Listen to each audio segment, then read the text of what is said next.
Se queda guardada en la nube. Ahí puse grabando, perdón. Bueno, muy buenas tardes.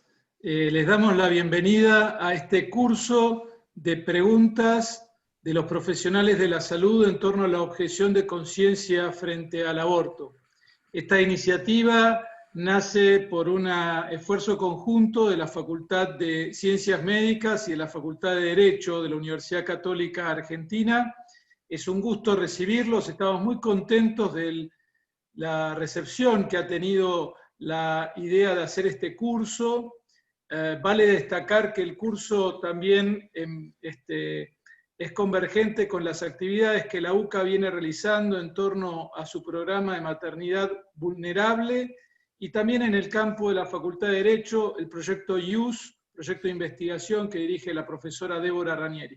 Justamente con la profesora Débora Ranieri y el director de la carrera de Medicina, Lenín de Llanón Quevedo, hemos sido quienes hemos tenido a cargo la coordinación, el diseño de este curso. El curso fue pensado en base a preguntas y les agradecemos mucho que se han tomado muy en serio todos los participantes la tarea de completar ese campo que figuraba en el formulario y que decía: formule 3 preguntas que usted quisiera que sean respondidas. Y también debemos agradecer a la profesora Débora Ranieri, que se tomó el trabajo de compilar las cerca de 270 respuestas que ha habido, distribuirlas, organizarlas, para que a lo largo de estos 4 encuentros vayamos respondiendo todas las preguntas. Los encuentros van a tener esta dinámica. Nosotros hemos hecho una compilación ya de las preguntas que han sido enormemente variadas y representativas de muy distintos intereses y problemáticas e inquietudes del ámbito profesional de la medicina, ya sea desde el consultorio hasta el hospital público, pasando por las clínicas privadas y pasando por temas institucionales. Como ustedes habrán recibido en el día de ayer y en el día de hoy, quienes se inscribieron en el último momento, les hemos enviado un programa de cómo hemos distribuido temáticamente esas preguntas. El encuentro va a adoptar la modalidad de una conversación, no va a tener, por tanto, un esquema tan expositivo centralizado de expositores que, desarrollen un tema y pase al siguiente, sino más bien el de un diálogo, y hemos tratado en que en todos los módulos esté la presencia de un profesional del derecho, un profesional de la salud. Así que le agradecemos muchísimo a todos los expositores, algunos de ellos están aquí ahora entre el público, que hayan respondido con tanta generosidad a la propuesta de la universidad. Entonces, les pedimos paciencia, porque quizás ustedes tienen sus preguntas muy a flor de piel y quisieran que sean respondidas ya. Y quizás eso se va a llevar un tiempo, porque en el fluir del encuentro vamos a ir también tratando de que todas sean respondidas. Por eso les explicaba que las hemos distribuido a lo largo de los 4 encuentros para tratar de evitar lo máximo posible algunas reiteraciones que, por cierto, sabemos que van a ser bastante inevitables por la temática elegida. En estos encuentros que están siendo grabados, les queremos avisar este hecho de la grabación conforme a las nuevas directivas de la universidad en esta materia. Si ustedes tienen alguna consulta, les vamos a pedir que nos la realicen luego por mail, de tal manera que nosotros podamos mantener el flujo que hemos pensado de preguntas y que ya estamos en diálogo con cada grupo de expositores para que se puedan distribuir el trabajo. Bueno, con estas explicaciones y agradeciendo nuevamente, y en especial hoy a los expositores del día de hoy, vamos a comenzar el primer módulo con la profesora Débora Ranieri. Ella es abogada y doctora en Ciencias Jurídicas por la UCA, profesora titular en la Facultad de Derecho de la Universidad Católica, miembro del Instituto de Bioética de la Academia Nacional de Ciencias Morales y Políticas e integrante de la Asociación Civil PRODECI. Por su parte, el doctor Lenín de Llanón Quevedo es magíster en ética biomédica, especialista en medicina crítica, profesor adjunto de bioética en la UCA, director de la carrera de Medicina de la Universidad Católica Argentina, médico de la Unidad de Terapia Intensiva del Hospital Francisco Santoyani de la Ciudad de Buenos Aires, miembro del Instituto de Bioética de la Academia Nacional de Ciencias Morales y Políticas. Débora Lenin, les doy la palabra. Muchas gracias, Nicolás. Buenas tardes, buenas noches. Agradecemos la presencia de todos los que se han interesado por esta temática y esta problemática, sobre todo los profesionales de la salud. Y bueno, la idea es, como decía Nicolás, hacer una exposición conversada, dado que las preguntas que ustedes nos han enviado reflejan la complejidad en la que estamos, no solo en el ámbito jurídico, sino en la práctica médica. De allí que no son temas sencillos de ver, de vislumbrar, y quizá vamos a ir desde lo más evidente, podríamos decir, a las cuestiones más complejas. Obviamente yo me voy a referir a aquellas cuestiones que tienen que ver estrictamente con lo jurídico, y le voy a pedir permanentemente auxilio al doctor Lenin en aquellas cuestiones que hemos mezclado, también preguntas que tienen que ver con el ámbito de la práctica médica. Una de la mayor cantidad de preguntas en torno a la objeción de conciencia y los protocolos de aborto, que se repitió en muchos de ustedes, es la siguiente. Primero, ¿qué es la objeción de conciencia? ¿Cuál es la ley que la regula? ¿Cuál es el marco? ¿Cómo está regulado en el protocolo? ¿Cómo lo ha regulado ahora la Ciudad de Buenos Aires? Bueno, evidentemente lo primero que tenemos que ver es, en el programa que ustedes han recibido, justamente es ver, bueno, ¿cuál es el marco de lo que denominamos objeción de conciencia en el derecho argentino hoy? Y yo no me voy a hacer referencia a un tema que es muy importante para poder entender esto de los protocolos, que es la temática del aborto como delito en el derecho penal, los llamados abortos no punibles, porque eso lo van a ver en el encuentro en el que va a estar el doctor Ciro de Martini, que creo que de hecho también aquí está presente. Con lo cual hay muchas temáticas que las vamos a mencionar, pero ir tratando a lo largo de los encuentros. Lo primero que debemos decir es que la objeción de conciencia es un derecho constitucional y convencional, es decir, en la Constitución argentina y en los tratados, sobre todo en la Convención Americana de Derechos Humanos, la objeción de conciencia se entiende dentro de la libertad de pensamiento, libertad de conciencia, libertad religiosa. Es decir, tiene un estatus de una jerarquía superior a las leyes en particular. Esto obviamente ha sido objeto de interpretación, los distintos tipos de objeciones de conciencia frente a determinadas leyes, ha sido objeto de interpretación por sobre todo los tribunales de las altas instancias y la Corte Interamericana. ¿Qué se entiende por objeción de conciencia? Es cuando una persona, frente a una ley que lo obliga a realizar una conducta, en aras de sus principios morales, en aras de sus creencias religiosas, se opone esa ley a estas creencias, y por lo tanto no se lo puede obligar a realizar ningún acto que tenga que ver con ese acto que está objetando. En el caso del aborto, históricamente la objeción de conciencia del derecho se daba, por ejemplo, en sus inicios contra el servicio militar, y en el ámbito médico los testigos de Jehová, el tema de la transfusión de sangre, ahí tenemos un fallo de la Corte, pero en las últimas décadas, con el avance de los países frente a la legalización del aborto, la objeción de conciencia del médico, del profesional de salud al aborto, es un tema recurrente. Ahora bien, nosotros tenemos a nivel Corte Suprema, digamos, sentencias que fundamentan el derecho constitucional a la objeción de conciencia, pero una de las preguntas que siempre han surgido en el ámbito del derecho es, para que la objeción de conciencia pueda hacerse valer, ¿necesita una ley particular que diga, por ejemplo, en los proyectos de aborto, que hay un derecho a la objeción de conciencia y que esté regulado, porque si no el médico no podría hacerla valer? Bueno, en realidad ahí lo que dice la doctrina mayoritaria es que, siendo un derecho constitucional y convencional, y también este tema lo va a tratar el doctor Portela en la próxima reunión, que también creo que está aquí presente, no es necesario que esté aceptado en una ley. Y digo esto porque fíjense ustedes, en el 2018 el proyecto de legalización del aborto, que tuvo media sanción en diputados, no preveía ni una sola letra ni un renglón respecto a la objeción de conciencia. Entonces ahí la discusión era, bueno, ¿qué pasaría?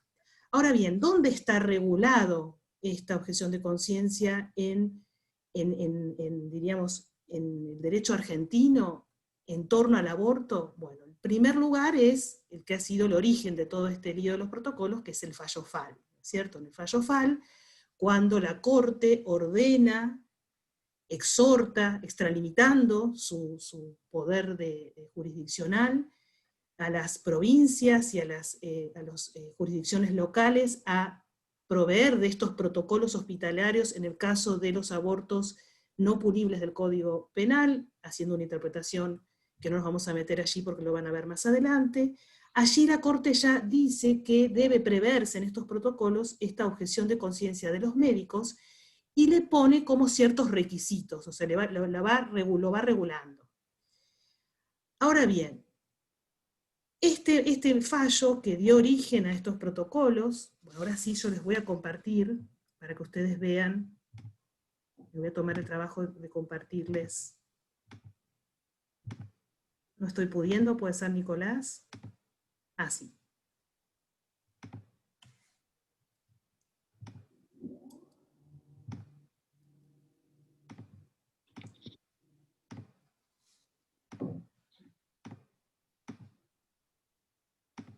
Voy a saltear aquí. Fíjense ustedes, la sentencia que les mencioné recién, lo que establece es, corresponde exhortar a las autoridades nacionales y provinciales a implementar y hacer operativos mediante normas del más alto nivel protocolos hospitalarios para la concreta atención de los abortos no punibles, a los efectos de remover todas las barreras administrativas o fácticas al acceso de los servicios médicos. En particular deberán, y aquí es como que la Corte le pone un marco de regulación a estos protocolos en la objeción de conciencia. Contemplar pautas que garanticen la información y la confidencialidad de la solicitante, evitar procedimientos administrativos o periodos de espera que retrasen innecesariamente la atención y disminuyan la seguridad de las prácticas, eliminar requisitos que no estén médicamente indicados, y articular mecanismos que permitan resolver sin dilaciones y sin consecuencia para la salud de la solicitante los eventuales desacuerdos que pudieran existir entre el profesional interviniente y la paciente respecto de la procedencia de la práctica médica requerida. Por otra parte, deberá disponerse un adecuado sistema que permita al personal sanitario ejercer su derecho de objeción de conciencia, y aquí expresamente lo dice, sin que ello se traduzca derecho de objeción de conciencia, pero sin que se traduzca en derivaciones o demoras que comprometan la atención de la requirente del servicio. A tales efectos deberá exigirse que la objeción sea manifestada en el momento de la implementación del protocolo. Pregunta que han hecho muchos de ustedes es ¿en qué momento debo hacer la objeción de conciencia? O al inicio de las actividades en el establecimiento de salud correspondiente, de forma tal que toda institución que atienda las situaciones aquí examinadas cuente con recursos humanos suficientes para garantizar en forma permanente el ejercicio de los derechos que la ley le confiere a las víctimas de violencia sexual. Bueno, aquí yo le voy a dar la palabra a Lenin, porque ya solamente esta regulación que la Corte que impone en los protocolos nos pone delante de esto de lo que son los protocolos hospitalarios o las guías técnicas, y en qué medida se puede regular de manera general o detallada, o como si fuese una cuasi ley, esta tarea del médico, para después ver cómo esta cuestión afecta a la cuestión particular del objetor al aborto. Lenin, te doy la palabra en este sentido. A mí me parece que has utilizado, Débora, digamos, una expresión muy precisa para decir qué es lo que tenemos acá enfrente como documento, ¿sí? Vos dijiste, eso es una cuasi ley. Y a mí me parece que este protocolo es eso. No es un protocolo tradicional en el sentido de lo que significa una guía clínica que nos ayuda a los médicos a tomar decisiones, a disminuir los errores, a trabajar de acuerdo a cómo se ha consensuado, cómo se viene tradicionalmente trabajando frente a una circunstancia determinada, y que funcionan las guías clínicas por la posibilidad de generar adhesión de parte del profesional con la guía clínica.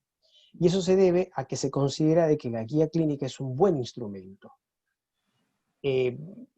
No está pensada que la guía se imponga entre los profesionales.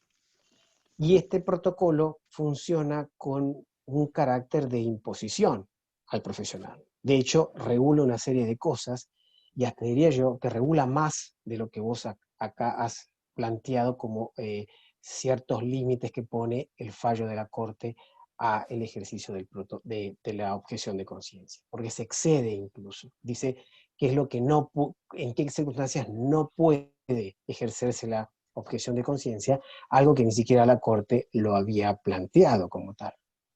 El protocolo, si uno lo comienza a analizar de entrada, se presenta como una guía moderna, una guía que contiene la máxima, digamos, evidencia científica, la evidencia científica de punta, como decimos nosotros en medicina, es decir, lo que más adelantado está en cuanto a el trabajo sobre una práctica en particular. Y eso no es así. Este protocolo particularmente, no es así. Es un protocolo que tiene poca bibliografía médica, si uno se da cuenta, entre toda la línea bibliográfica cuando uno analiza. Es un protocolo que tiene incluso mal, no digo citada la bibliografía.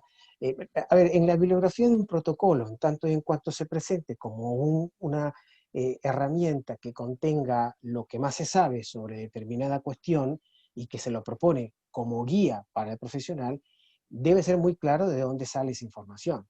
O sea, acá es sencillo, en medicina tenemos que saber cuáles son las fuentes. Y si uno analiza, ese protocolo tiene más del 30% de links que no te llevan a la fuente, es decir, que no te informa de dónde saca ese conocimiento, esa información. Las fuentes son predominantemente terciarias, y eso habla que hay una muy mala calidad de las fuentes, porque las fuentes terciarias ya van perdiendo la calidad de las fuentes, apenas el 13% de fuentes son primarias. Por ejemplo, hay links bastante, es decir, un 30%, un tercio más o menos de los links no tienen fecha de consulta. No hay ni una sola página de un libro. Es decir, cuando se citan libros y manuales, no se citan páginas, ¿no? Entonces yo no puedo saber, la característica del conocimiento científico es la posibilidad de que se reproduzca. Yo no puedo saber esto, porque no puedo ir a la fuente y a ver cómo realmente ese conocimiento fue obtenido.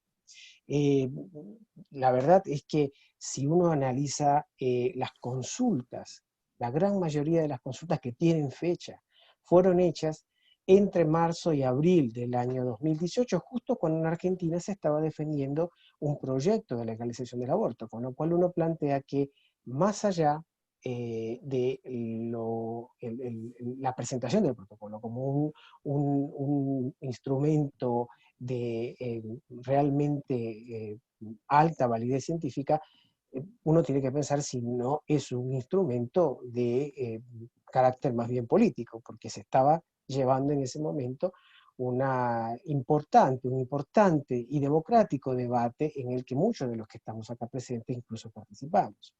Así que realmente no es un protocolo que no cumple con los criterios de guía yo diría en muy pocos.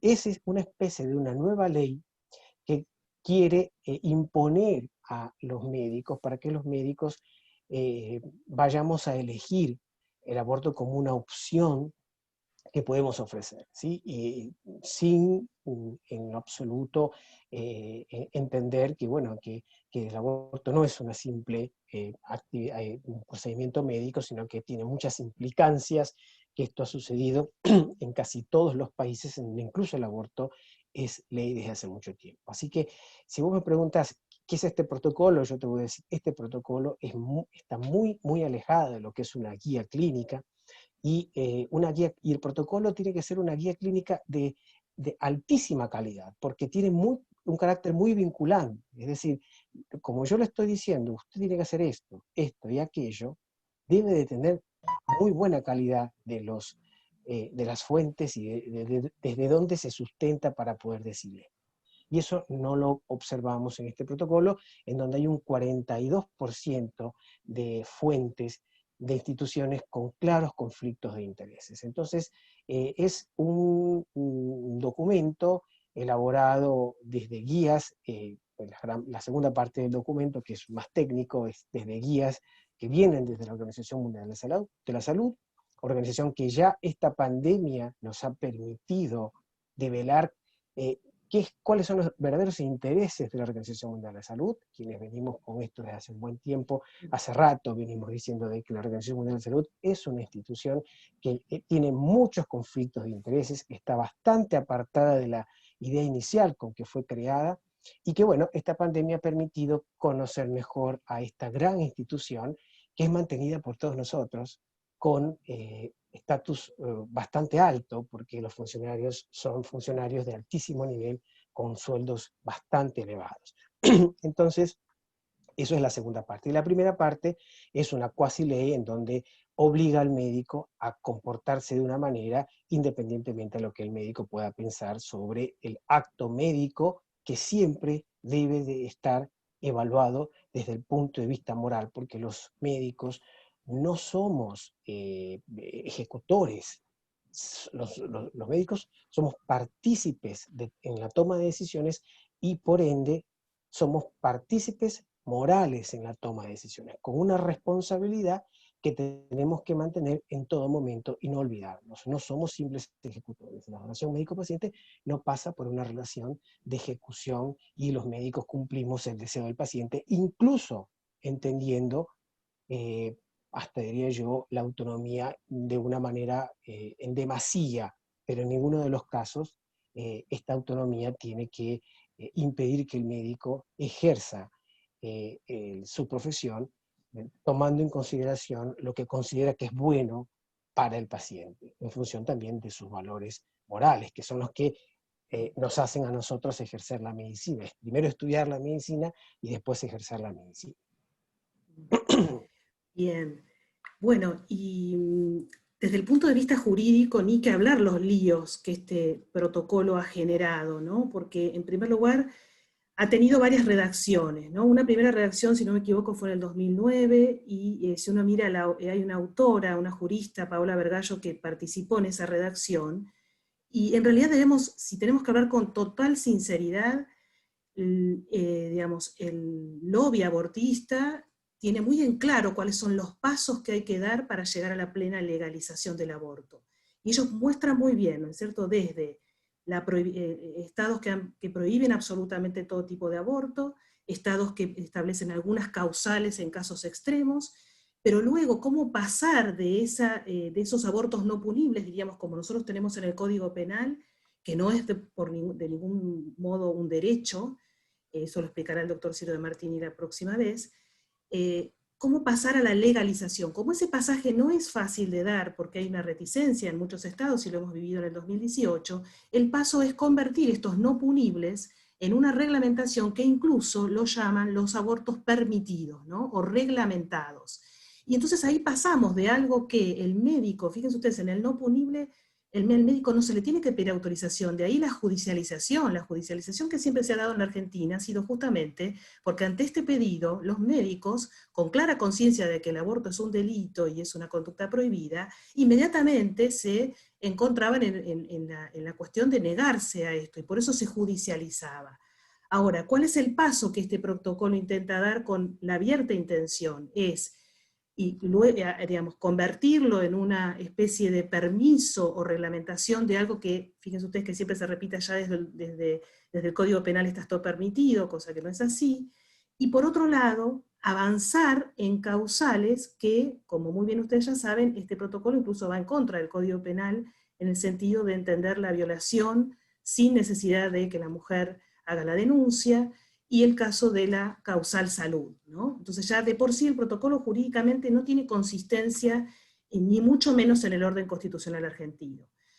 Y si a eso le sumamos, les voy a compartir la situación en nuestro país. Yo sé que aquí hay muchos integrantes de médicos de distintas provincias. Fíjense ustedes, este es un mapa lo más actual, ¿no es cierto? Este protocolo ha sido el último de este gobierno actual, de diciembre del 2019, aprobado ya por 11 provincias, más recientemente la Ciudad Autónoma de Buenos Aires, que adhieren a este protocolo. Ahí están marcadas las provincias, y hay provincias que no adhirieron o que tienen algún protocolo diferente, más estricto. Por ejemplo, como para poner un ejemplo muy paradigmático, como ha sido la provincia de Salta. Cuando salió el protocolo después del caso FAL, Salta inmediatamente implementó un protocolo muy estricto, mucho más estricto que el protocolo que había sacado en el 2015 el Estado Nacional. Y ese protocolo, fíjense ustedes, con la presión que hubo en el 2018, fue derogado por el mismo gobernador y adhirió Salta, con todo lo que implica Salta como provincia provida, a este protocolo nacional. Si nosotros comparamos estas diferentes redacciones de los protocolos, no han hecho más que ir hacia una casi absoluta legalización, diríamos, una absoluta permisión del aborto, con una ampliación absoluta de, como decía Lenin, de convertir a la medicina no en el arte de curar y de salvar vidas, sino en un servicio que se le debe dar al paciente sin ninguna objeción por parte del médico, y hay un cercenamiento de la libertad del médico que está puesto de manera abismal en la redacción del protocolo. Aquí el protocolo dice que un profesional de la salud, aquí veremos en el último encuentro a quienes abarcan la objeción de conciencia, si es solo los médicos o cualquier otro profesional de la salud, tiene derecho a ejercer la objeción de conciencia con respecto a la práctica de la ILE, siempre y cuando no se traduzcan derivaciones o demoras que comprometan la atención de la requirente al servicio. Y aquí entonces empiezan las distintas problemáticas que muy bien ustedes han planteado en las preguntas que nos han hecho. Veamos cada una de ellas. En primer lugar, permite la objeción, pero luego dice inmediatamente, en caso de que un profesional de la salud desee ejercer objeción de conciencia, deberá notificar su voluntad previamente a las autoridades del establecimiento de salud en el que desempeñe. Es decir, que solo podrá ejercer la objeción cuando haya declarado y notificado previamente a las autoridades pertinentes. Bueno, muy bien, aquí viene la primera cuestión compleja, ¿no? Que esto se ha planteado desde el punto de vista del derecho, nosotros podríamos decir legítimamente, si hay un derecho constitucional a la objeción de conciencia. No hay un derecho al aborto en la Argentina, porque no lo hay, no hay una legalización del aborto. ¿Por qué entonces tiene que haber una declaración de la objeción por parte del médico si no sería necesario? Porque no hay nada, no hay ninguna norma en el derecho penal que obligue a los médicos a hacer abortos. No hay ninguna obligación jurídica y legal legítima. Pero claro, entonces nos encontramos con esta situación en la que el protocolo le dice que tiene que declarar, porque si no lo declaró después no va a poder en un caso de judicialización ampararse, y entonces, bueno, aquí obviamente la lógica o la prudencia indica que conviene en los médicos objetores, por lugar por el que pasen, declarar inmediatamente su objeción a toda práctica que esté relacionada con el aborto, dejándolo por escrito y asentado. Luego veremos más adelante la gran pregunta que ustedes hicieron sobre el registro de objetores. El registro de objetores, que esto no está en el protocolo determinado, pero que sin embargo se habla muchísimo de esta cuestión de si deben los hospitales tener un registro, por qué, si este registro debe ser anónimo, si debe estar oculto o no. Dejamos para el último encuentro la cuestión del registro de la objeción institucional, ¿sí? Porque ahí dedicaremos un apartado especial con la última reglamentación de la Ciudad de Buenos Aires. Pero bueno, aquí viene esta cuestión, ¿no? ¿Cómo lo ves Lenin? Es decir, ¿es necesario que esto suceda, que el médico lo haga, que no, que vea el caso, y estándose en el caso concreto en el que se lo vea, se ve impelido a hacerlo, ahí se declara objetor? ¿Cómo lo ves como médico? Bueno, yo creo que los médicos tenemos frente a esto una posición tomada, ¿no? Digamos, una posición frente a una acción que implique abortar, por ejemplo. Habrá quienes estarán de acuerdo, habrá quienes no estamos de acuerdo. Ahora, de ahí a que eso sea el caso concreto, me parece que hay que analizar muy profundamente el caso, ¿sí? Y ver en detalle en qué consiste esta acción. A mí me parece que el protocolo, digamos, reduce mucho, digamos, este protocolo reduce la complejidad de lo que significa una situación de un embarazo inesperado, un embarazo no buscado, en condiciones de vulnerabilidad, y es como que, bueno, lo transforma en un trámite y que nosotros tenemos que cumplir con ese trámite. O sea, nos pone a una altura de un, digamos, de un empleado más bien burócrata, y con el respeto a toda la burocracia que es necesaria también, pero no nos permite que tengamos una posición, o que incluso hagamos la sugerencia que creamos nosotros que puede ser más beneficiosa para el enfermo. Entonces, eh, el decir yo soy objetor, dónde me anoto y objeto todo, cualquier cosa, digamos, no es que está mal, sino que uno tiene que plantear que el delito moral es muy complejo a veces de entenderlo. Entonces, si uno lo va a, digamos, uno puede objetar el delito. Ahora, esa situación está dentro del delito o no, bueno, eso habrá que hacer el análisis en ese preciso momento, ¿sí?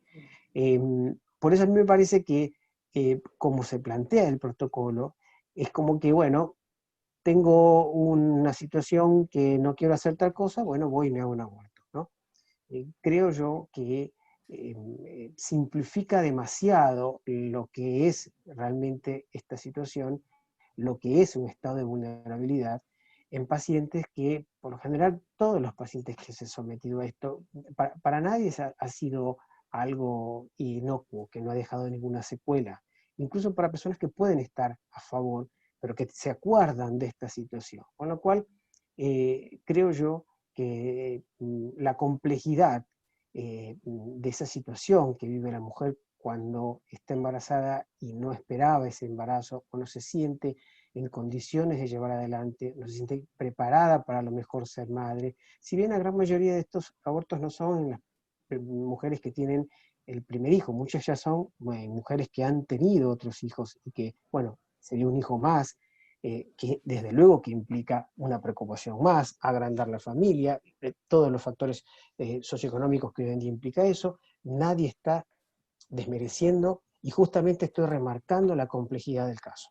Y creo yo que entenderlo como que esto tiene que tenerse de antemano una respuesta preparada para todos los casos, y a mi manera de ver, se cometería el riesgo de que pudiese tomarse una decisión que no está correcta. Creo yo que frente a la situación del delito del aborto como un delito moral, ¿sí?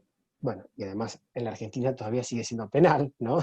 Si mal no recuerdo, uno puede tener una posición. Ahora, el caso tiene que analizarlo individualmente. Esto sin que con esto quiera decir que va a ser relativo o va a cambiar la posición frente a una situación concreta determinada. No, no, no.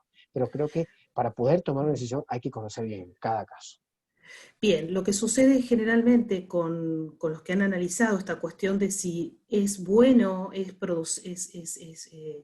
es justo y legítimo que el médico tenga que declararse de antemano, tanto una postura como la que dice que sí debe declarar para evitar futuros inconvenientes, como aquellos que dicen que no, porque depende, diríamos, la práctica médica, tiene que el médico, diríamos, en su práctica, poder ayudar a toda paciente, y en todo caso, en el caso de un pedido puntual, decir yo soy objetor y hacerlo caso por caso, no es sencillo. Lo que se ve en la práctica de esta cuestión de la declaración previa es que estos médicos quedan relegados muchas veces en el ámbito de los hospitales. Ahí dependerá mucho de la práctica de cada hospital y del modo de ser. Y por otro lado, le quita al médico, porque esta es una de las problemáticas principales de la objeción de conciencia, le quita al médico objetor la posibilidad de poder tener el contacto con la mujer que va a pedir el aborto, y que pueda él, en el ejercicio de su profesión, ayudarla a que decida, a que vea que esa decisión o esa elección no es buena o no es apropiada, ¿no? Entonces, por ejemplo, tenemos experiencia de algunos hospitales en el interior del país, particularmente en Santa Fe, que directamente a los médicos que se han declarado objetores se los relega, no se los pone en contacto con estos pedidos, y sí hay oficinas especiales en las que están estos médicos que realizan el aborto. Entonces uno dice, bueno, está bien, el objetor se resguardó, pero se soluciona todo de un modo en el que sabe la mujer dónde tiene que ir, que es la que quiere hacer aborto, y no toma contacto con ese médico que le toca en el momento de la consulta ginecológica. Está comprobado que el sacar a los médicos objetores del contacto de todas las pacientes, lo que hace justamente es facilitar de algún modo que el aborto sea más fácil, ¿no? Pero bueno, ahí dependerá obviamente de cada caso, y nosotros lo que sí tenemos que tener en cuenta el contexto, que es que si el médico no hace una declaración expresa y puede llegar a futuro verse en una situación en la que por no haber declarado, por más que este protocolo no sea vinculante en el sentido de que no es conforme a la ley y el derecho argentino, puede verse obstaculizado, diríamos, en el ejercicio de su profesión ilegítimamente. Entonces ahí será una cuestión prudencial. Ustedes saben que, bueno, la vez pasada en el encuentro anterior habíamos dado un modelo de carta para aquellos que quisieran presentar y hacer valer ese derecho a objeción de conciencia. Pero ahí viene la segunda cuestión, que es, ya ateniéndome al tiempo, que es la siguiente, y que ustedes han preguntado muchísimos. El protocolo dice que todos los profesionales, aunque objeten, están obligados a cumplir con el deber de informar sobre el derecho a acceder a una ILE y a respetar, proteger y garantizar la autonomía de la persona gestante. Bueno, aquí hay una gran ambigüedad, ¿no es cierto?, en esta expresión. Deber de informar sobre el derecho de acceder a la ILE, que ya no es un derecho, es decir, el médico estaría mintiendo. E informar qué, ¿no es cierto? Informar qué. ¿Qué es lo que el médico puede informar a la mujer que va a pedir el aborto en el legítimo ejercicio de su profesión siendo objetor? Y bueno, todo lo que hace a la relación médico-paciente. Y ahí sí te pido nuevamente, Lenin, que nosotros hablábamos ayer respecto a, en toda consulta médica, el médico siempre tiene que, para el consentimiento informado del paciente, decirle todo. Sin embargo, en la regulación de este protocolo, cercena al médico, lo amordaza, a solo poder decir algunas cuestiones que la conduzcan a abortar, y no aquellas cuestiones que son de la veracidad de la práctica médica, ¿no? Entonces ahí te vuelvo a dar la palabra a vos en este Bueno, sentido. ahí es interesante lo que vos planteás, porque cuando este protocolo, que de protocolo o de guía clínica tiene poco, y esta cuasi ley hecha dentro de un ministerio, ¿no? No como tiene que hacerse una ley, esto no quiere decir que porque la ley se haga de forma tradicional vaya a salir una buena ley, ya sabemos que eso no siempre es así, pero este protocolo, como está pensado, y la intencionalidad del protocolo, que es exigir que el profesional cumpla con algo que entiende que debe de hacerse así, o que le eleva a categoría de derecho, tiene contradicciones. Porque si una mujer se presenta a pedir un aborto, yo ya no tengo que informar que puede acceder al aborto, porque ella ya conoce y de hecho lo está pidiendo. Con lo cual, la propuesta del profesional ya no tiene ningún sentido. O sea, yo ya no tengo que proponerle algo, porque ella ya lo está pidiendo, ¿sí?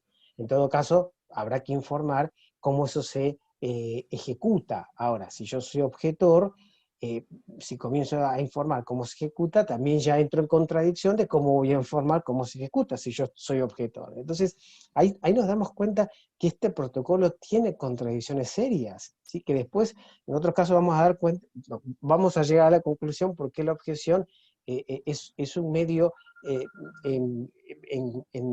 digamos, moralmente lícito, legal y además eficaz, ¿sí? Pero bueno, esa es una conclusión que probablemente se llegue Bien, a la y final del entonces, curso. claro, ahí te hago la pregunta que muchos hicieron, que es la siguiente. Bueno, ¿le puedo decir a la mujer que el aborto le va a generar esto o aquello, los riesgos? ¿Le puedo En el, decir que en el hacer una consent- ecografía? Bueno, en el consentimiento informado, cuando uno habla de un consentimiento informado, uno tiene que decir las complicaciones que va a suceder. Eso es obligación, ¿sí? digamos, cuando uno plantea el consentimiento informado, dentro de esa información tiene que ir las complicaciones de la práctica de la cual se está hablando. Y esas complicaciones tienen que ser de las más graves todas y de las menos graves las más frecuentes. Entonces, todo esto tiene que decirse. Entonces, si la complicación es un sangrado, hay que decir que la complicación es un sangrado. Si la complicación puede ser hasta la muerte de la persona, hay que decir que la complicación es la muerte de la persona. Entonces, ahí me parece que el médico está tan coaccionado para hacer comentarios que mucho de información no va a poder dar. Es decir, el médico tiene que ser libre para poder expresar la información que el paciente necesita para tomar la decisión. Pero si el paciente ya tiene una decisión tomada, porque acá plantea es la mujer que pide la realización del aborto, entonces la decisión ya está tomada. Entonces, ¿qué participación del médico tiene en una toma de decisión si ya tomó la decisión la mujer cuando se acerca a pedir el aborto? Entonces, fíjense las contradicciones que tiene este protocolo, justamente porque hay, digamos, un vicio de origen, porque se plantea como protocolo, se plantea como una guía clínica, algo que realmente no lo es. ¿Sí? Bien, y bueno, y unido a esta cuestión, hay otras dos que muchos han preguntado, que es la obligación de derivar a otro médico dentro del mismo hospital o establecimiento, y la cuestión de si llega una urgencia, ¿no es cierto?, y no hay otro médico, los médicos de guardia, ¿no? Los médicos de guardia, bueno, eso ahí lo hemos hablado ayer, pero el tema de la derivación, yo por lo menos les puedo hacer una referencia desde el derecho comparado.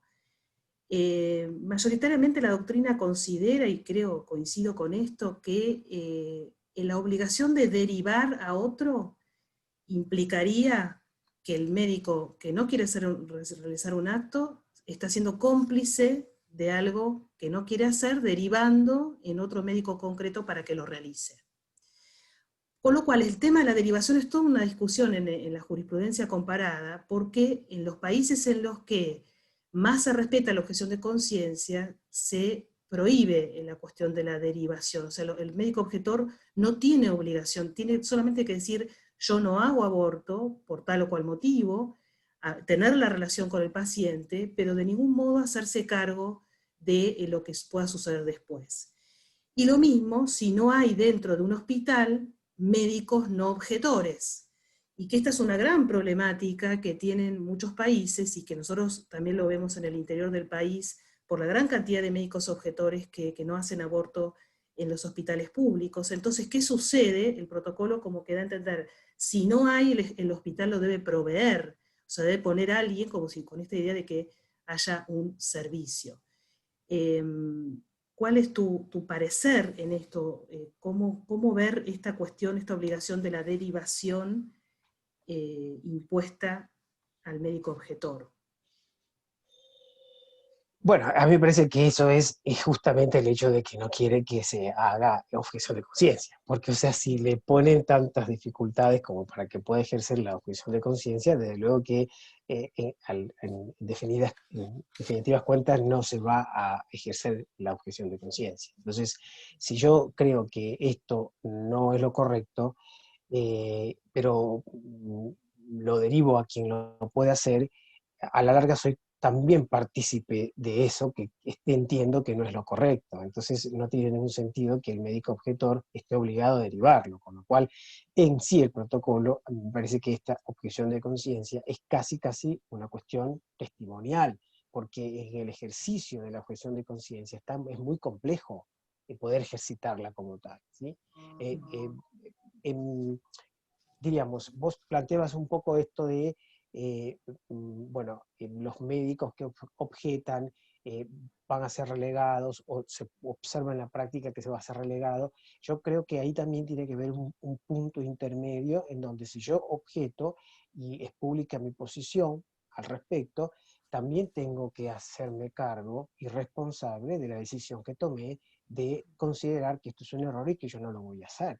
Entonces, esto pasa con los médicos que tenemos pública nuestra posición al respecto y que sí hay situaciones en las cuales vemos ciertas dificultades para que fluyan ciertas relaciones en función de un preconcepto que se tiene de cómo yo me comporto frente a algo que es muy sensible para todos los seres humanos, como puede ser el tema de la vida recientemente concebida y del cuidado de la vida recientemente concebida. Así que lo que yo creo es que, como está planteado este protocolo, el ejercicio de la objeción de conciencia queda casi como una cuestión testimonial, solamente como algo enunciativo y bastante difícil de llevarlo a la práctica, ¿no?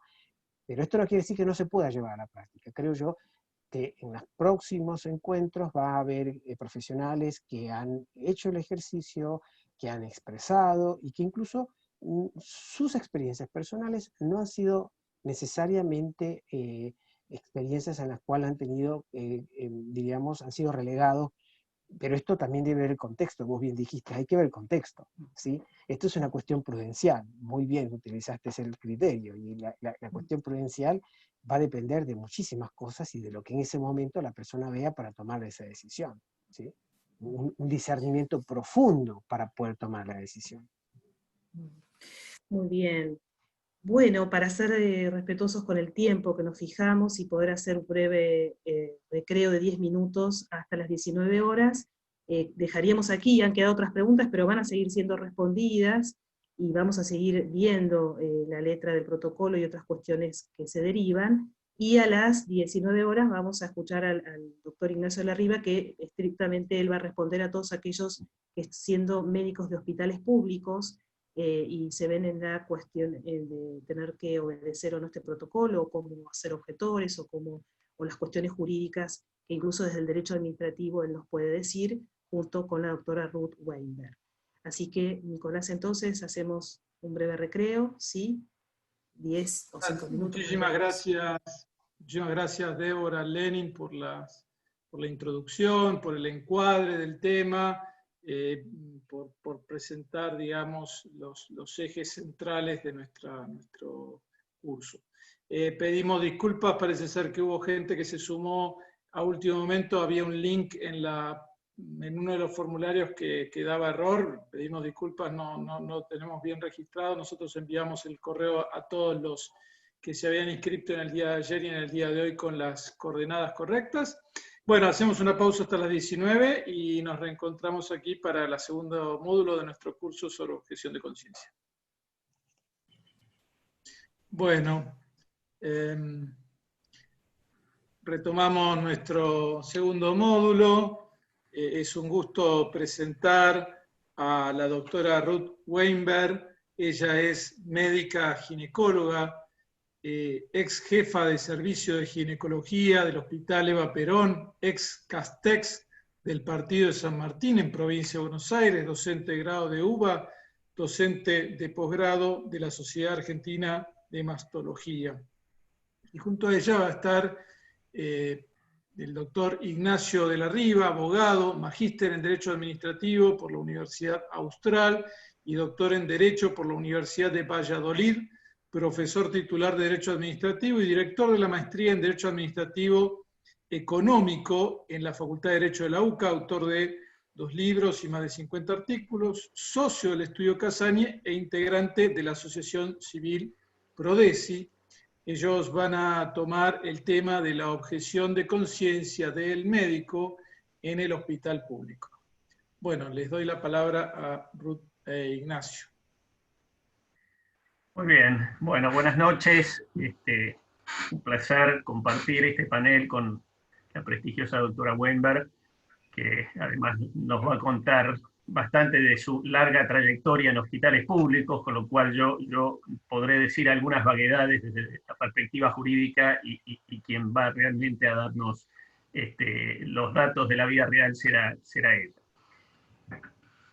Yo voy a empezar en función de las preguntas que nos han transmitido, y traté de ordenarlas un poco. Voy a empezar por ahí con un encuadre más bien general que tiene que ver un poco con las características de la profesión médica y la libertad de criterio que corresponde a los médicos, porque me parece que ese es un poquito el marco para entender bien cómo debe funcionar la objeción de conciencia, e incluso esto que se hablaba en el panel anterior, de que en definitiva el médico no es un mero ejecutor de directivas que se le imparten.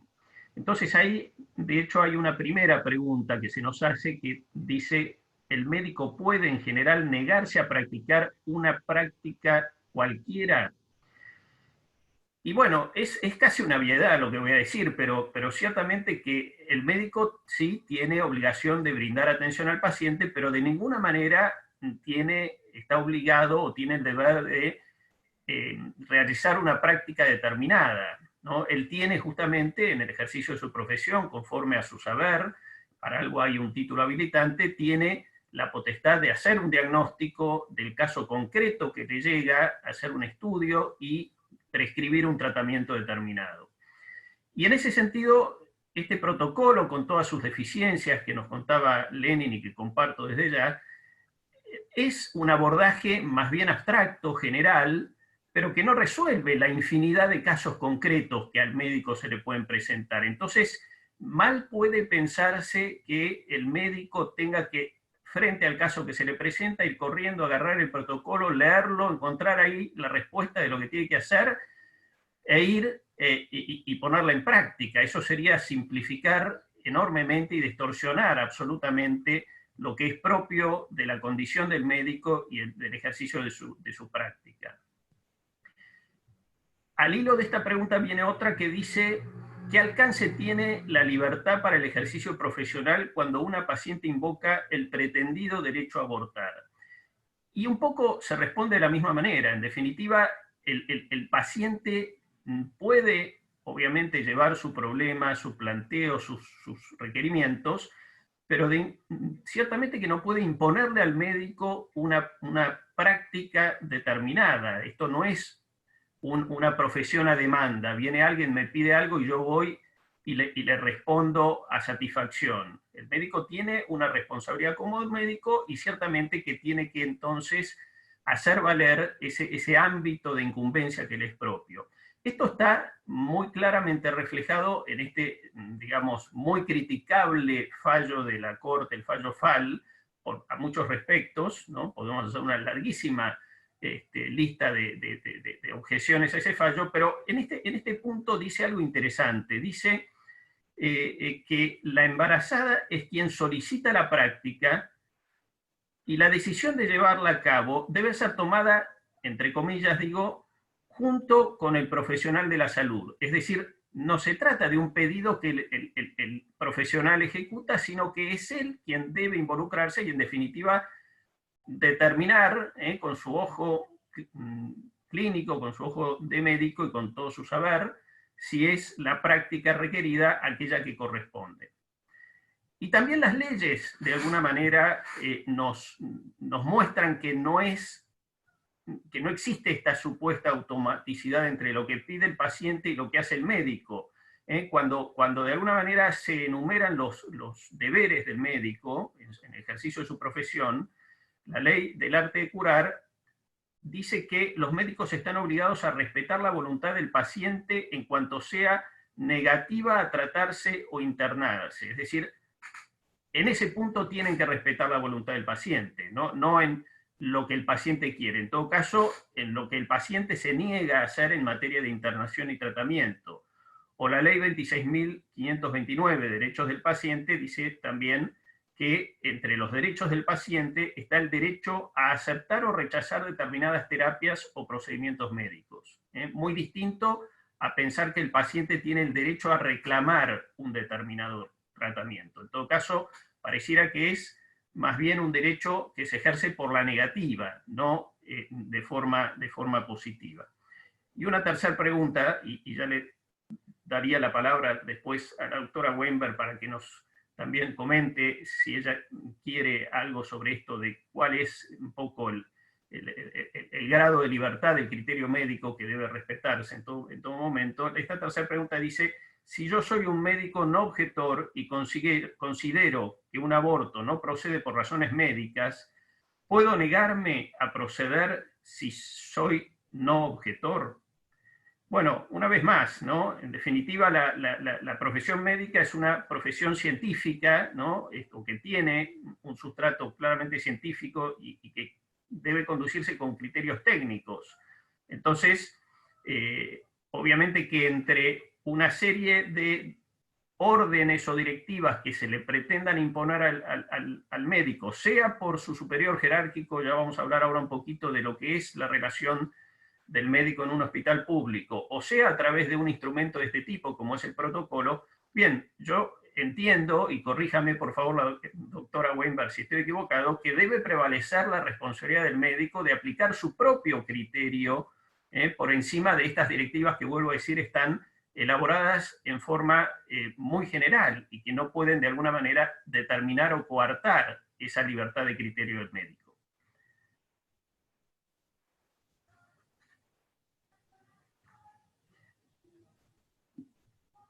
No se le está escuchando, doctora. Doctora, ahí te voy a dar tu... Creo que tiene muteado su micrófono. Ahí le damos. A ver ahí, doctora Ruth. Ahora. Es que tal vez sea ella quien tenga que activarlo, ¿eh? Sí, estaba silenciado. Ahí estás. Ahora sí. Bueno, sí, estoy totalmente de acuerdo con que, digamos, la libertad del médico para el ejercicio de la profesión tiene que ser completa y por algo responde, a ver qué es esto, si puede ser, por algo responde ante la sociedad con su matrícula, para algo tiene una matrícula para responder. Es más, yo como jefa de servicio nunca daba órdenes a mis médicos, sino que les daba indicaciones. Y yo siempre les recalcaba, si ustedes no están de acuerdo, fundamentenme lo que opinan y se tomará la decisión más razonable. Eso se aplica en la ginecología en muchísimas situaciones, porque hay especialidades que no son tan complejas. O sea, la traumatología, si hay una fractura, se resuelve, eso no genera ningún dilema. Pero en la ginecología hay infinidad de dilemas éticos. Uno muy sencillo es el tema de la ligadura tubaria. La ligadura tubaria es legal, pero yo no estoy dispuesta a ligarle las trompas a una mujer de 25 años porque tiene 3 hijos, porque no considero que yo le estoy haciendo un bien, aunque técnicamente no tenga problema. Y después, con respecto a la cuestión médica, esta imposición de que los protocolos hay que cumplirlos rápido, es de espalda para empezar a la realidad de la salud pública en general, ya no aplicado a ningún hospital en particular. Ahora con la pandemia se cayó finalmente el velo de lo que es la salud pública y los faltantes que hay. Entonces, si una paciente con una patología oncológica tiene que esperar de pronto un mes para conseguir un quirófano, que se le dé prioridad a un aborto no punible, va contra todo concepto médico. Así que yo, en lo personal, más allá de los problemas que pueda traer con superiores autoritarios, yo creo que uno no debe perder nunca la libertad de ejercer a conciencia la profesión, porque si perdemos eso, ya no vale la pena hacer medicina, no vale la pena. Bueno, pasamos a un segundo aspecto que tiene que ver estrictamente con el tema central de este panel, que es justamente las particularidades que presenta la objeción de conciencia en el caso de los hospitales o de quienes ejercen la medicina en los hospitales públicos. Ahí tenemos una pregunta que un poco engloba esta problemática que dice: ¿cómo manejar la objeción de conciencia en un hospital público bajo amenaza de denuncia por incumplir el protocolo? ¿Cómo trabajar en salud pública si te obligan a realizar aborto? Bien, obviamente que el médico que ejerce en un hospital público no ejerce la medicina liberalmente, como aquel que tiene su propio consultorio o está en una clínica privada. Y entonces, lo primero que hay que decir es, el médico, y ustedes quienes están en esa situación lo saben, es un empleado público, está sujeto al régimen de empleo público. Además de ser médico, es empleado público y hay una normativa, una ley específica en cada jurisdicción. Si es un hospital nacional, la ley de empleo público nacional. Si es un hospital de la Ciudad de Buenos Aires, lo mismo, y lo mismo con cada provincia. Y una de las características centrales de la relación de empleo público es que el empleado público se inserta en una organización administrativa que tiene como eje central el principio de jerarquía. Está sometido a una relación jerárquica que es indispensable en la administración pública, porque la administración pública, tan, digamos, numerosa en sus integrantes, no podría pretender operar eficazmente, y lamentablemente de todas maneras no lo hace, pero no lo podría hacer sin cierta, digamos, orden que unifique la actividad de todos, lo que se llama el principio de unidad de acción. Esa unidad de acción solo se logra si hay alguien que, por decir así, baja línea, ¿no? Alguien que fija los criterios conforme a los cuales esa organización tan enorme se conduce. Y de este principio de jerarquía deriva justamente el deber de obediencia, es decir, quien es un subordinado de un superior le debe obediencia, como regla, ciertamente le debe obediencia, y esa obediencia se traduce en la obligación de acatar cualquier directiva que puede ser singular, concreta, para este empleado concreto, en esta situación concreta, o directiva que puede ser impartida también a través de una circular, ¿no? O una normativa de carácter más general, como puede ser en este caso el protocolo que estamos analizando. Entonces, ese es el marco del empleo público. Ahora, lo que ocurre es que este deber de obediencia tiene sus límites y tiene sus presupuestos. Es decir, para que yo tenga que acatar la instrucción que me imparten como subordinado, deben darse ciertas condiciones. Y esto lo vemos muy claramente. Voy a simplemente, si me tienen paciencia, leer dos articulitos, el de la Ley Nacional y el de la Ley de la Ciudad de Buenos Aires, porque lo reflejan de manera muy, muy clara. En la Ley Nacional se dice que los agentes públicos deben obedecer toda orden emanada del superior jerárquico competente que reúna las formalidades del caso y tenga por objeto la realización de actos de servicio compatibles con la función del agente. Y en la Ciudad de Buenos Aires tenemos una norma muy parecida. Dice que los agentes públicos, los empleados públicos, deben observar las órdenes emanadas de sus superiores jerárquicos con competencia para impartirlas, que reúnan las formalidades del caso y sean propias de la función del trabajador. Si ustedes retuvieron un poquito estas dos normas, se habrán dado cuenta que acá hay un presupuesto formal y un presupuesto más material o sustantivo. Es decir, desde el punto de vista formal, la orden que tengo que cumplir es aquella que proviene de quien es competente. Si es alguien que en esa materia no está en condiciones de darme una directiva, yo no tengo por qué acatarlo. Estoy seguro que la doctora Weinberg, cuando ejercía sus funciones directivas en el hospital, no le pedía a un médico subordinado que le fuera a comprar el almuerzo. Eso no estaba dentro de sus competencias. No, definitivamente no. Definitivamente no. Y en segundo lugar, y esto es tal vez lo más relevante en lo que estamos analizando, hay un presupuesto sustantivo. Acá se dice que para que yo tenga que obedecer la orden, tiene que tener por objeto la realización de actos de servicio compatibles con mi función, ¿no? Compatibles con la función del médico. Entonces, lo primero que acá sale a la luz es que una directiva que me obliga a hacer un aborto, yo podría como médico tranquilamente alegar de que esto no es un acto médico, ¿no? Es un acto que no es compatible con lo que yo estoy, digamos, formado para realizar, que es defender la vida, todo lo contrario.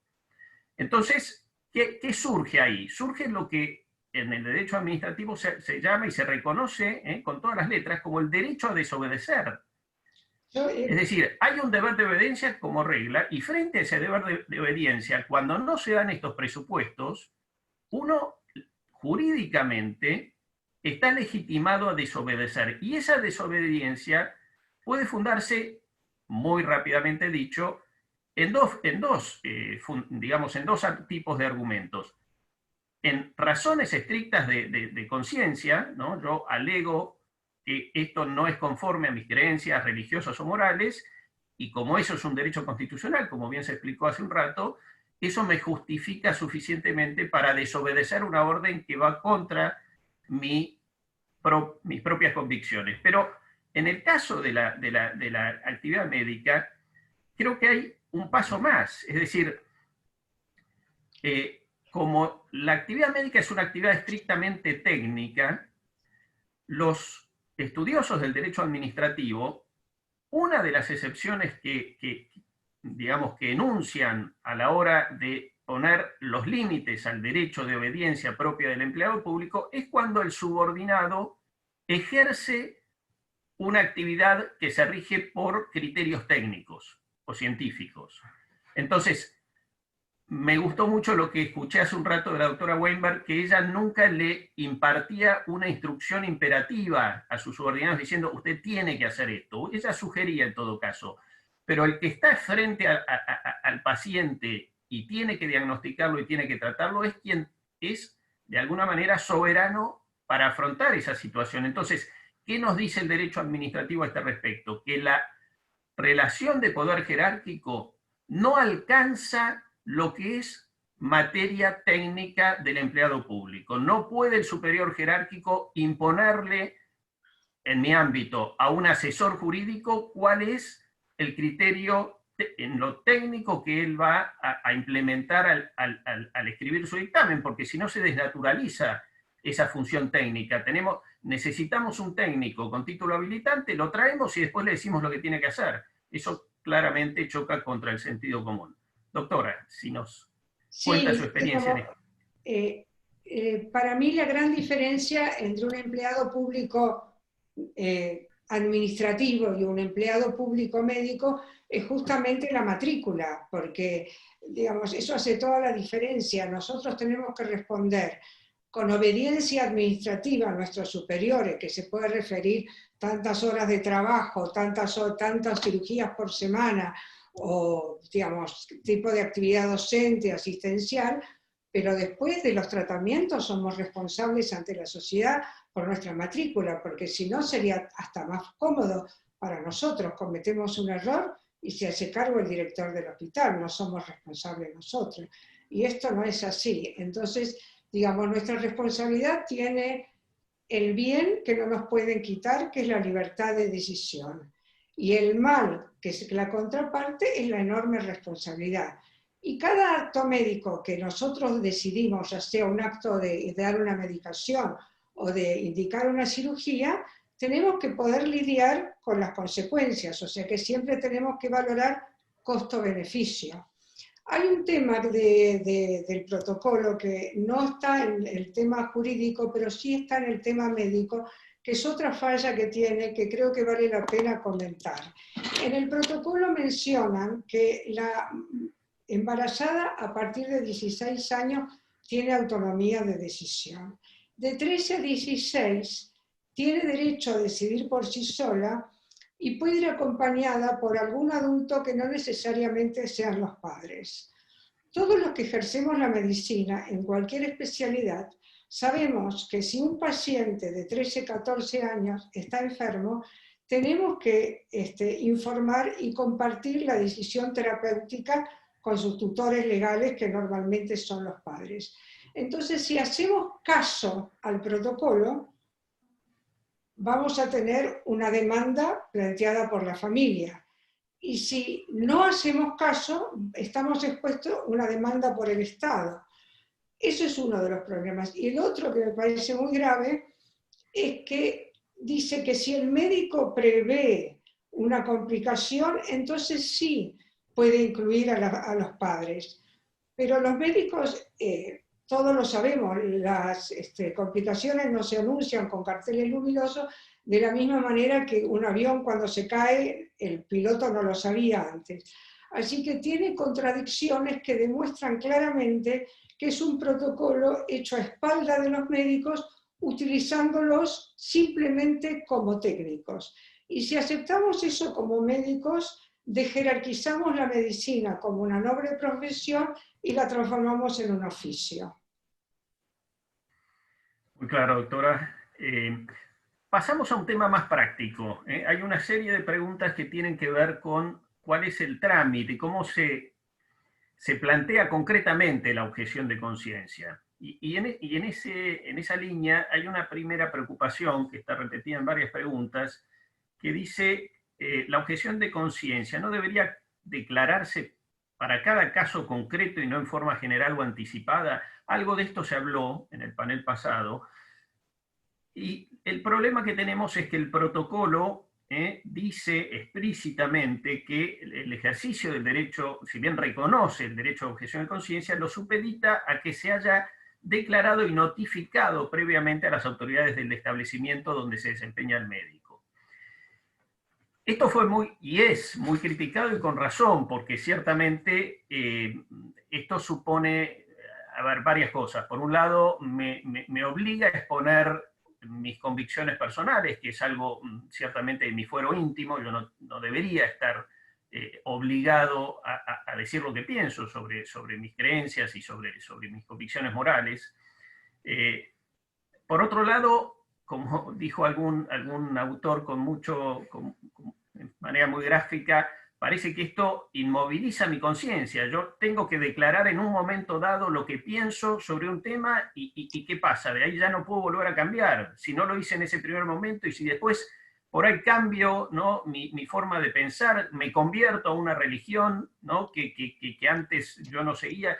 Y entonces, ciertamente esto es una forma de enunciar el derecho a la objeción de conciencia que incluso contradice lo que concretamente dicen los tratados de derechos humanos en esta materia, que admiten expresamente que la libertad de conciencia supone también el derecho a cambiar de religión o de creencias. Entonces, vuelvo a decir, esto es criticable. Ahora, más allá de que es absolutamente criticable, creo que una mirada pragmática y, como decía Débora, desde lo prudencial, nos lleva o nos debería llevar a considerar qué es lo más conveniente. Si luchar contra esta situación, que es, vuelvo a decir, digamos, merecen todos nuestros reparos, o tratar más bien de convivir con ella en el sentido de que si yo no hago esta manifestación de la manera en que me pide el protocolo, y el día de mañana se me presenta un caso y me pretenden exigir que yo realice una práctica abortiva en contra de mis convicciones, tendré un doble trabajo. Tendré el trabajo de resistir ese embate, pero al mismo tiempo de, digamos, cuestionar la validez de esta norma del protocolo que me exigía hacer esa declaración con carácter general y anticipado. Entonces, vuelvo a decir, acá cada uno deberá hacer su propio balance. Yo tengo mis dudas de si, más allá de que, insisto, creo que es un enfoque absolutamente cuestionable el del protocolo, yo no sé si no es preferible, si yo fuera médico, bueno, de alguna manera ir por el mal menor y decir, yo voy a hacer mi manifestación, lo voy a hacer en los tiempos que el protocolo me pide, porque de ese modo voy a dormir un poco más tranquilo a la hora de que me vengan a pretender hacer un aborto. Esto en cuanto a lo que dice el protocolo. Ahora, ¿cómo y ante quién tengo que yo hacer esa manifestación en el supuesto que quisiera hacerla según lo que el protocolo establece? Y acá hay una regla, yo diría, de la gradualidad con que se debería avanzar. Es decir, yo sugiero que lo primero que uno debería hacer es comunicárselo a su inmediato superior, ¿no?, aquel con quien trata todos los días. Eso no basta, porque el protocolo nos dice que se lo tengo que notificar al superior, al directivo del establecimiento. Entonces, para estar yo 100% tranquilo y en línea con el protocolo en este punto, yo debería además notificarle al superior del establecimiento. En ambos casos, esto hay que hacerlo por escrito, y no solo por escrito, sino que hay que, digamos, tomar los recaudos para que quien recibe mi comunicación escrita me dé una constancia de que la ha recibido, me firme una copia y le ponga fecha, es decir, que yo me quede con ese resguardo.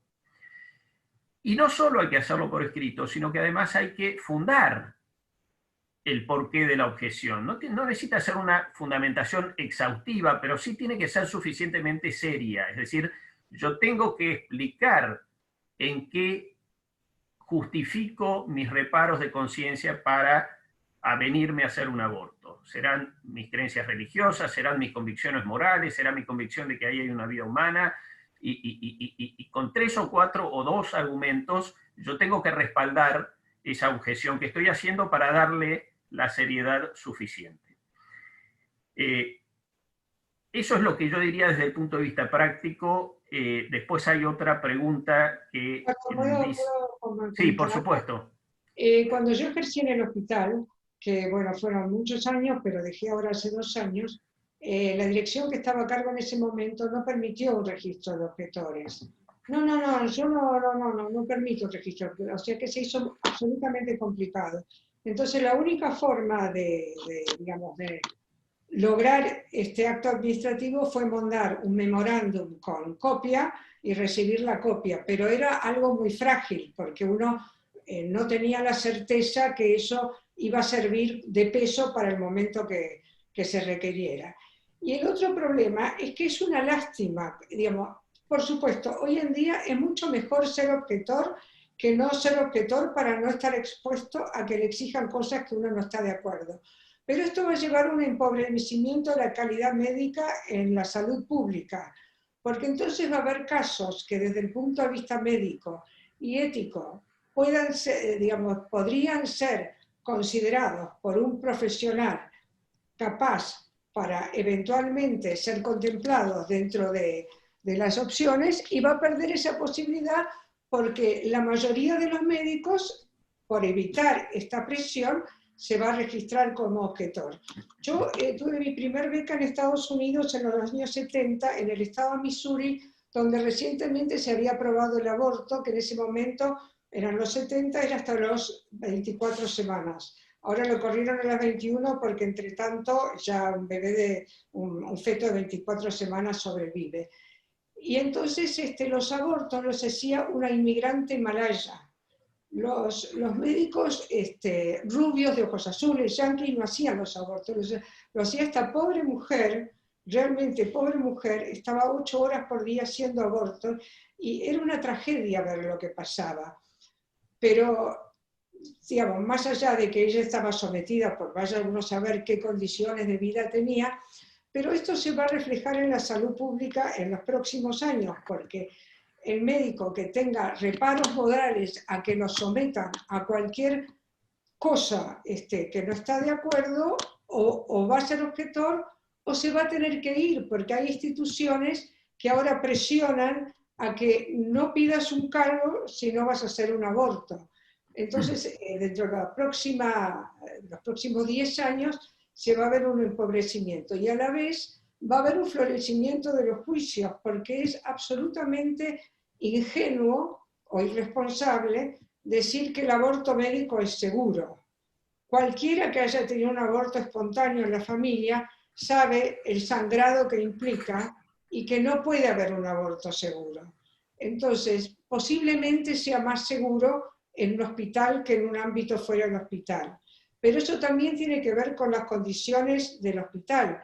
En la provincia de Jujuy, por ejemplo, hay solamente 2 hospitales, uno en San Salvador y otro en San Pedro, que tienen banco de sangre, pero ahora que estoy comunicada con los hospitales por una cuestión de la pandemia, sé que el hospital de San Pedro no tiene ni terapia intensiva. Entonces, en un hospital, en una provincia donde hay un solo hospital que tiene una terapia intensiva, en toda la provincia decir que el aborto seguro es irresponsable. Así que esto, digamos, recién empieza, pero va a tener derivaciones prácticas muy duras sobre la profesión médica. Me quedó en el tintero algo que entiendo que todos están al tanto, pero lo aclaro por las dudas, y es que esta nota a la que yo hacía referencia, que presenta por escrito, es de carácter individual. La objeción de conciencia es algo personal, lo cual no implica que no se puedan poner de alguna manera de acuerdo varios médicos del mismo establecimiento y tratar de coincidir en la oportunidad en que lleva cada uno su propia nota, ¿no?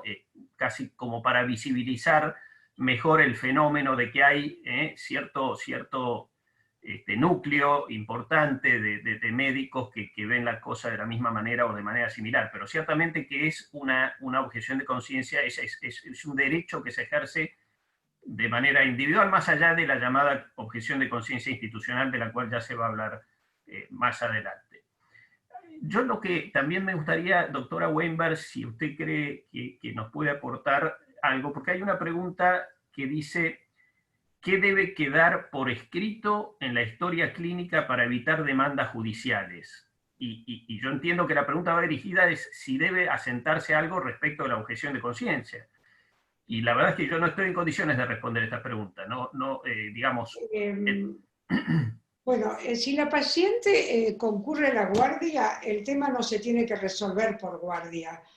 Uno tiene que poner en el libro de guardia el motivo de consulta, desea interrupción del embarazo y se deriva a jefe de servicio en la mañana. O sea, estas no son consultas de guardia. Y quien lo tiene que poner en la historia clínica es el que está a cargo del servicio, no tiene que ser el médico que justo está. O sea, esto tiene que estar conversado y resuelto a nivel de cada servicio de ginecología o de obstetricia, y ese es el que tiene que poner en la historia clínica si está de acuerdo o no está de acuerdo y fundamentarlo. En el momento que yo estuve de jefa, que todavía no estaba este protocolo así, pero ya había mucha presión, se reunía el comité de aborto, del cual yo lamentablemente como jefa estaba a cargo, y entonces se hacía un dictamen después de resolver en comisión. La comisión la integraban la jefa de infectología, de servicio social, y por supuesto todos estaban de acuerdo, pero nadie lo tenía que hacer. Pero como tengo una hija abogada, ella me enseñó que puede haber tantos dictámenes como opiniones. Entonces yo hacía mi dictamen que no estaba de acuerdo y no estaba de acuerdo y no lo resolvía. Y bueno, les cuento el final de la historia. El director del hospital convocó a una médica que no hacía cirugía, pero que les ponía el misoprostol, digamos, directamente desde la dirección. Bueno, son esas barbaridades que se hacen para forzar una situación. Pero bueno, a mí me costó la salud, pero de todos modos creo que el médico del hospital público en este momento, digamos, está muy complicado. Si tiene la suerte que haya otros médicos, como pasa en muchos servicios, que no tienen inconveniente, puede pasar desapercibido. Pero si todo el servicio está en contra, como era el mío, el problema es muy serio. Y bueno, yo si estuviera ahora en el hospital me iría, sin ninguna duda, porque no hay forma de compatibilizar la ética con esta demanda absurda. Bien, bueno. Hay una serie de preguntas que apuntan a un poco qué consecuencias le puede traer al médico el ser objetor, ¿no? Y más o menos van todas por la misma dirección, ¿no? Y digamos, en ese sentido yo creo que lo que tiene que quedar claro, y por ahí repitiendo cosas que ya se han dicho, es que la objeción de conciencia es, por de pronto, un derecho con rango constitucional. Está por encima de cualquier ley, de cualquier protocolo, de cualquier incluso reglamentación no razonable, como es esta, que pueda llegar a dictarse. Entonces, lo primero es la tranquilidad con que cada uno tiene que moverse, en el sentido de que cuando está ejerciendo su derecho constitucional de objetar por razones de conciencia, no está haciendo algo indebido, sino que está haciendo algo que nuestro marco constitucional le reconoce. El marco constitucional, hablando, digamos, refiriéndonos a la Constitución Nacional estrictamente, y también, aunque no use esos términos, y también los tratados internacionales de derechos humanos, que sí lo recogen con todas las letras al derecho de objetar. Entonces, cualquier represalia, cualquier, digamos, consecuencia perjudicial que alguien eventualmente pueda padecer o sentirse segregado de alguna manera, o que su carrera no progresa por ese motivo, bueno, ahí ciertamente que es el momento en donde uno tiene que ver cómo reacciona frente a esa situación, que es una situación de clara discriminación en razón de las propias creencias, y nuestro ordenamiento positivo, nuestro derecho, nos brinda, ¿no?, instrumentos, tanto en el orden del procedimiento administrativo como en el ámbito de la justicia, para justamente reaccionar y defender nuestro derecho de objeción de conciencia y repeler esas consecuencias, digamos, totalmente injustificadas, y entonces pedir el cese de ese hostigamiento de que se pueda estar siendo pasible, o bien incluso la anulación de un acto o de una eventual incluso sanción que uno pueda llegar a haber padecido en función o en razón de la objeción que haya manifestado. Pero, insisto, esto no merece sanción porque no es una infracción. El doctor Silvio Martínez seguramente nos ilustrará mejor sobre digamos, el marco penal de esto, pero el derecho administrativo ciertamente que las sanciones tienen que estar tipificadas, tiene que haber una descripción concreta de cuál es la conducta que no se puede llevar adelante y la sanción que merece esa conducta. Nada de esto existe porque el protocolo cae en una serie de vaguedades, cuando de alguna manera bate el parche de la amenaza de que quien no haga esto o lo otro va a ser pasible de sanciones disciplinarias, administrativas, penales, pero eso no satisface en lo más mínimo estas exigencias propias del ámbito de las sanciones, en donde, insisto, la tipicidad es una de las garantías que tiene todo ciudadano.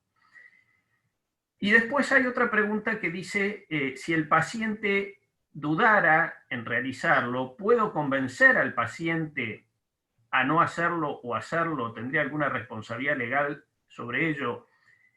Yo creo que a esta pregunta yo respondería de nuevo con la idea o con el instituto del consentimiento informado. En definitiva, el médico tiene, no solo puede hacerlo, sino que tiene el deber de brindarle a su paciente toda la información relevante sobre los riesgos, sobre los efectos adversos previsibles de cualquier práctica médica, sobre, digamos, procedimientos alternativos y los beneficios o perjuicios de uno con relación al otro, y mientras eso se haga rigurosamente desde una perspectiva médica, y tratando de no hacerlo desde, digamos, un afán meramente paternalista, que estaría muy bien, pero lo que quiero decir es, en este espacio más acotado que nos deja toda esta normativa que condiciona un poco lo que se puede y lo que no se puede hacer. Entonces, lo seguro, creo yo, es ampararse en lo que es la lógica del consentimiento informado, y desde ese punto, sí, brindar toda la información sin ningún reparo, sin ningún problema, sin ningún prejuicio complejo, que haga a mostrarle las consecuencias, incluso en el orden psicológico, que pueden arrastrar una práctica abortiva. No sé, doctora, si quiere agregar algo a esta idea. Sí, eso, digamos, una cosa es la teoría y otra cosa es la realidad. La discriminación por ser objetor de conciencia nunca es lineal, se da en forma oblicua. O sea, yo tuve un sumario por no hacer un aborto, digamos, yo atendí a una paciente por cáncer de mama, le indiqué quimioterapia, le dije que, bueno, le indiqué la anticoncepción, y la mujer se embarazó igual. Entonces vino a pedir un aborto, y dije, no, bueno, no sabías. Me encuentro en el quirófano y estaba yo lista para hacer el aborto. Bueno, yo me fui, dije, de ninguna manera lo voy a hacer. Y me vino después un sumario administrativo, pero no por no hacer el aborto, por otro motivo, por una excusa. Y me costó 2 años sacarme ese periodo de suspensión. O sea que la discriminación no es tan lineal, y las presiones que tienen los superiores en el ámbito de la salud pública, con el desorden y la impunidad que tenemos en el país para lo bueno y para lo malo, no es tan claro, no es tan sencillo.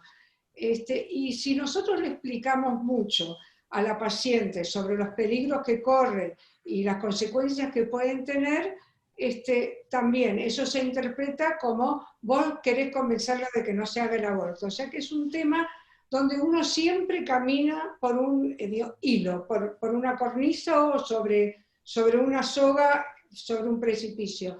O sea, en la práctica hay presión de todos lados. Yo ahora, antes de esta charla, hablé con mis colegas que están en los distintos hospitales y hasta les dicen, no tomes un cargo porque si no vas a hacer abortos, mejor no vengas. O sea, hay mucha presión. Y los directivos que están ahora, que antes eran los que decían yo no voy a hacer un aborto, ahora presionan para que se haga porque las directivas vienen desde el ministerio.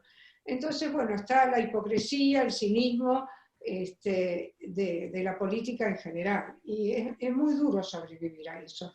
Pues yo creo que a la larga va a haber un empobrecimiento muy importante de la calidad médica en los servicios de ginecología y obstetricia a nivel de los hospitales públicos. Bueno, dramático lo que nos cuenta. Bien, vamos a algunas situaciones concretas que también están reflejadas en las preguntas. En una de ellas se dice, ¿qué hago o qué tengo que hacer si me pide una paciente abortar y tiene urgencia? En este tema es uno de los tantos donde el protocolo muestra sus inconsistencias y sus contradicciones, ¿no? Porque el protocolo, con gran pompa, reconoce el derecho a la objeción de conciencia, pero después empieza como a tijeretearlo, ¿no? A recortarlo, y en algún momento nos encontramos con que dice que esa objeción de conciencia está excluida cuando no existiera un profesional disponible para realizar la práctica abortiva de forma oportuna, o cuando se tratase de casos de emergencia, cuando la práctica deba realizarse en forma urgente.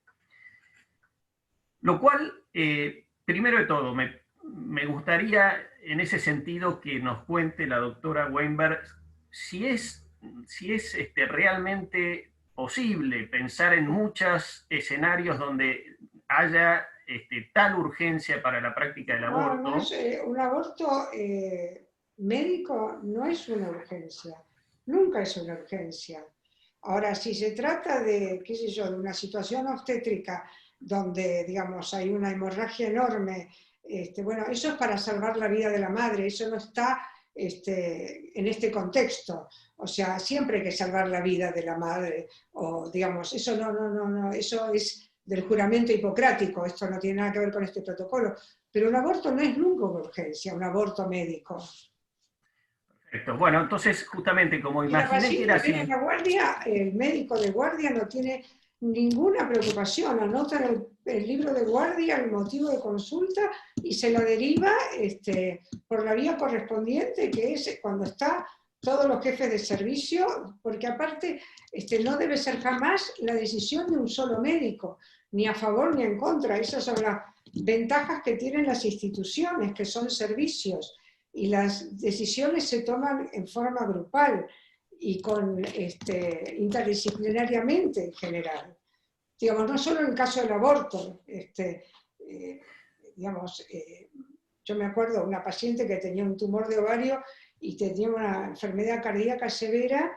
Ella pidió operarse a un riesgo y cuando la estábamos por entrar al quirófano, los hijos y el hermano, que tenían antecedentes penales, me enteré después, me dijeron, ¿y si la sacás muerta, qué hacemos con vos? Bueno, entonces desistimos de la operación y bueno, hicimos la denuncia a la fiscalía y bueno, por consejo de mi hija abogada nuevamente, convoqué a todos los servicios, a toda la familia, y hasta que no todos pidieron que esto se resolviera con la cirugía, no accedimos a hacerla. O sea, hay decisiones muy complejas, tanto en el caso del aborto como en otras circunstancias médicas, que exigen consultas de equipo e interdisciplinaria, y que es la mejor forma que tiene un médico del hospital público de protegerse, porque las decisiones no se toman en forma aislada. Es lo peor que uno puede hacer. Es muy interesante lo que usted nos dice, porque justamente como yo, digamos, intuía que en la vida real es muy difícil que se presente la necesidad de hacer un aborto de manera urgente, yo creo que tal vez la mejor forma de abordar esa situación que a alguien se le pueda crear, que a un médico se le pueda crear, donde digan, usted es objetor, pero en este caso como es una situación urgente, usted tiene que hacer el aborto. Creo que yo lo primero que haría, me parece, sería, digamos, abordar el tema desde la perspectiva estrictamente médica, es decir, digamos, yo explicaría por qué ahí no hay ninguna urgencia en hacer el aborto, y eso entonces sí haría valer mi condición de objetor, es decir, removido ese presupuesto, ya no sigue siendo válido que yo en ese caso tenga que hacer el aborto, ¿sí? Otra pregunta dice, acciones para evitar ser obligado a hacer un aborto. Yo supongo que acá se está preguntando sobre otros caminos alternativos de carácter preventivo, es decir, no ya la objeción estrictamente considerada, porque de eso venimos hablando todo el tiempo, sino otras variantes. Y, a ver, la verdad es que ahí hay que ser un poco creativo. Se me ocurre que una de las cosas que yo propondría es lo que hice hace un rato, ¿no? Que tal vez los objetores estén de alguna manera cohesionados y que todos ellos juntos, si bien, insisto, en el carácter individual de la objeción, hagan el planteo y eventualmente analicen si, en función de la reacción que perciban a partir de la objeción que han hecho, si no es el caso de hacer algún planteamiento ya más contra el protocolo mismo en aquellos aspectos en donde retasea el alcance de la objeción de conciencia. Y eso se puede hacer, insisto, siendo médicos de un hospital público, se puede hacer en primera instancia en sede administrativa mismo, ante el mismo director del hospital, y eventualmente de allí saltar a la justicia, si fuera el caso, ¿no? Estudiando bien un poco la estrategia, no hacerlo de manera, digamos, ni apurada ni sin el suficiente análisis y consejo, porque obviamente que esto, en una cancha inclinada, por usar jerga futbolística en la que estamos, requiere ponderar muy bien en qué batallas conviene embarcarse y en qué batallas es mejor estar un poco a la espera de cómo se desenvuelven los acontecimientos. No sé, doctora, si se le ocurre alguna otra alternativa. No, en este momento, con la presión que hay, creo que digamos, la única forma que el médico se puede proteger para no caer en algo que no quiere hacer es ser objetor, lo cual es una lástima, porque yo nunca quise ser objetora ni de esto en particular, ni de nada en general, porque siempre consideré que si yo estudié tantos años y tengo una educación determinada y una ética personal, no tengo por qué ser objetor a rajatabla de algo en particular.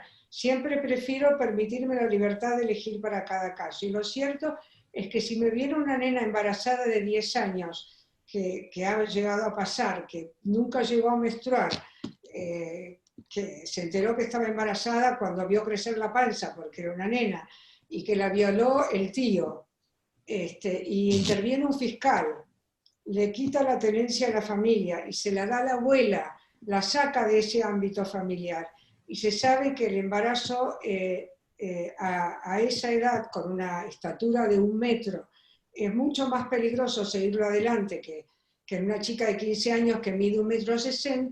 Bueno, ahí la consideración está. Entonces, el ser objetor para todo priva de algunas excepciones que se dan por ahí una vez a lo largo de la carrera, de tomar la decisión que en ese momento uno considera que es la decisión ética y médica adecuada para ese caso. Pero en este momento hay una enorme presión, y lo otro que veo muy grave es que ya se naturalizó entre los pacientes y los médicos que el aborto es legal. Entonces es como que ya ni se lo plantean, se sienten obligados. Permanentemente hay reuniones a las que se le obliga a ir a los médicos residentes donde se les explica el protocolo. Se les entregan cuadernillos que vienen de los ministerios. Bueno, la paciente cualquiera entra a internet y pone ¿cómo me hago un aborto? Y lo tiene explicadísimo. O sea, es muy difícil a esta altura para médicos que están muy ocupados trabajando, explicarlos que no, que todavía no es legal. Encima, en la ciudad, haberlo aprobado ahora en plena pandemia, cuando los médicos de todas las especialidades en los hospitales públicos están atendiendo las unidades febriles, es terrible, es muy cruel. Eso es lo que muestra que la ideología no repara en nada, ¿no? Va para adelante sin medir ningún aspecto, esto que acaba de decir usted, ¿no? Del contexto donde esto se aprobó.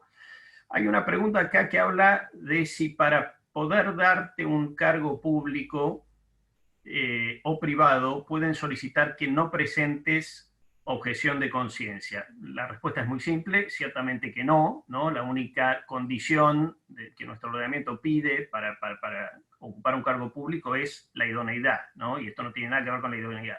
Si, como dice la doctora Weinberg, probablemente esa negativa, todo eso se haga, ¿no?, de manera informal, esa presión para exigir no ser objetor y la discriminación resultante de mi condición de objetor, pero vuelvo a decir, en los papeles eso es muy claro, y en la vida real, bueno, los abogados muchas veces tenemos que lidiar con situaciones donde la demostración de lo que realmente hay detrás del fenómeno que aparece a la vista se puede llegar a lograr a través de ciertos indicios, ¿no?, concurrentes que demuestren que en definitiva se me negó este cargo por tal cual circunstancia, pero yo de alguna manera logro reconstruir la verdadera historia y poner de manifiesto que acá lo que hay es más bien una persecución ideológica en virtud de mi condición de objetor. Entonces eso también es para tenerlo en cuenta.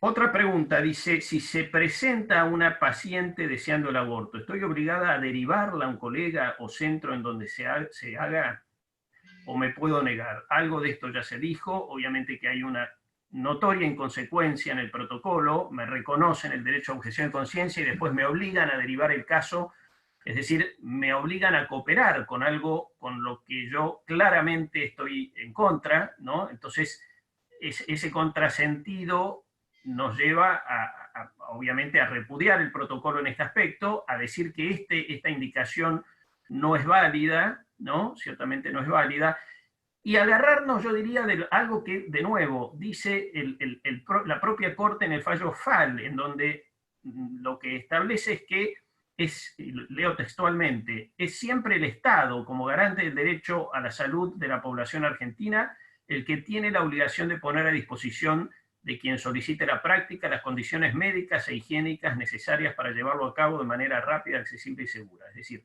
más allá de que esta es una responsabilidad que tampoco obviamente comparto, pero si nos quisieran de alguna manera, digamos, enfrascar en esta idea de que yo estoy obligado a derivar porque el protocolo lo dice, yo creo que legítimamente uno puede decir, miren, yo no tengo esa obligación, eso no está dentro de mis incumbencias médicas, y si el Estado, que es el responsable de garantizar la salud de la gente, considera que acá hay una cuestión de salud, que ponga una ventanilla, ¿no?, reciba por esa ventanilla los casos de ILE y vea quién está en condiciones de atenderlo, respetando la condición de aquellos que han manifestado su objeción de conciencia. Entonces, me parece que acá hay una deficiencia más de parte del Estado que quiere cargarle esta mochila al médico objetor, contrariando en definitiva la esencia de la objeción de conciencia, que es, yo no tengo, digamos, intención en participar en lo más mínimo en lo que ocurra acá, ni siquiera colaborando en facilitar la derivación del caso para que otro cometa lo que yo no quiero o lo que yo no estoy dispuesto a hacer. Es que todo el protocolo está hecho a costa y a espalda de los médicos. Yo el año pasado traduje el Código Penal alemán, los 2 artículos que hablan sobre el aborto. En Alemania el aborto no es legal, en contramano de lo que la mayoría cree, sino que está despenalizado hasta las 12 semanas, bajo ciertas condiciones muy estrictas, que exige la consejería, bueno, un montón de cosas. Si, digamos, la consejería tiene que ser de tal forma que la mujer se representa a sí misma y en la consejería hay alguien que representa al feto o al embrión que no puede expresarse por sí mismo. Y solamente si el conflicto no se resuelve, en ese caso se le puede autorizar. Y tiene que conseguir el médico que se lo haga, que aparte no es gratis, pero el médico no está nunca obligado a hacer el aborto. Y a veces sale en los medios que una mujer tuvo que recorrer 100 kilómetros para encontrar a alguien que le hiciera el aborto, o 200, pero el Estado no no obliga a las instituciones médicas a resolver ese problema. Y me parece que por lo pronto considera mucho más el respeto a los profesionales y a su vez está prohibida la publicidad del aborto. O sea que si yo no lo quiero hacer y yo puedo no saber nadie que lo haga, no tengo ni que explicar por qué no la derivo. Pero bueno, hay tantas cosas de este protocolo que es obvio que está hecho sin conocimiento médico y a espalda de la necesidad de los médicos y de las posibilidades de los médicos. Porque transformar un aborto en una urgencia de la salud pública, cuando conocemos las deficiencias de la salud pública, es aumentar la tragedia de la salud pública a favor de ganar votos por el aborto a costa de las que están realmente enfermas que no se van a poder tratar en tiempo y forma porque los recursos no se estiran.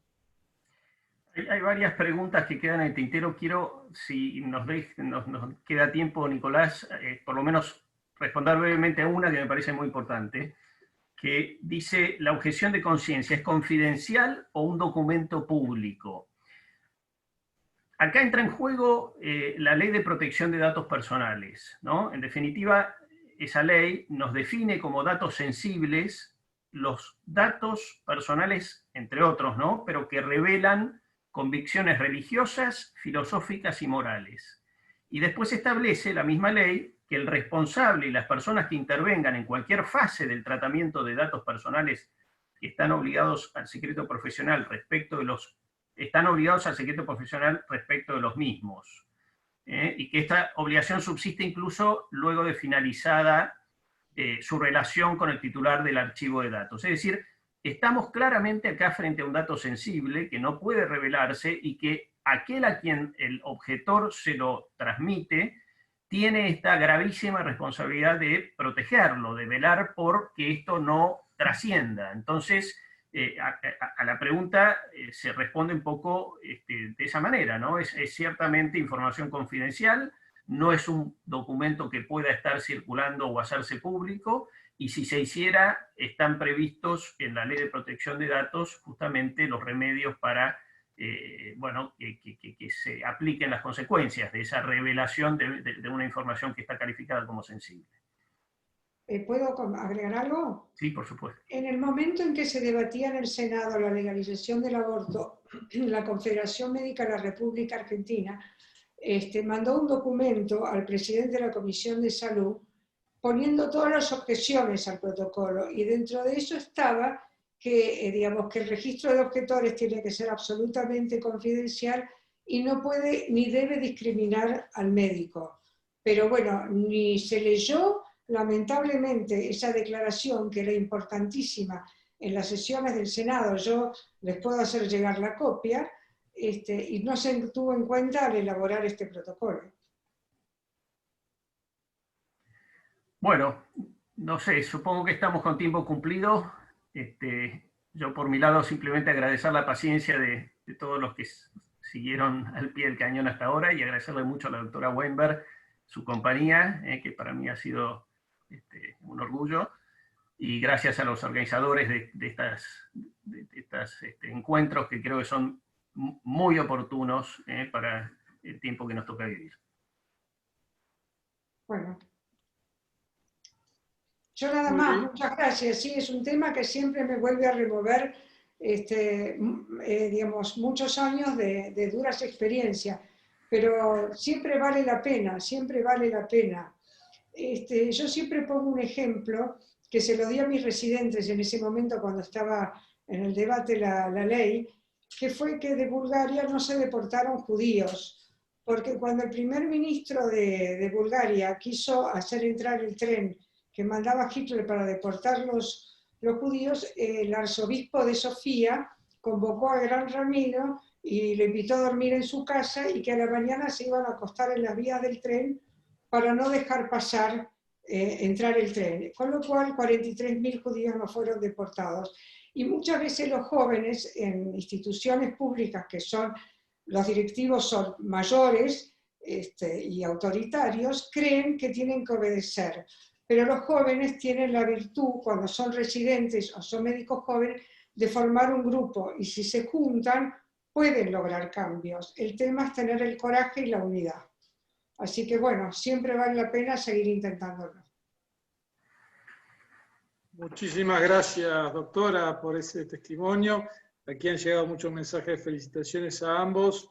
Gracias, Ignacio de la Riva, doctora Weinberg, por las palabras. Bueno, creo que estamos en tiempo cumplido, hemos podido desplegar un primer grupo importante de preguntas. Nos quedan 3 jornadas también intensas.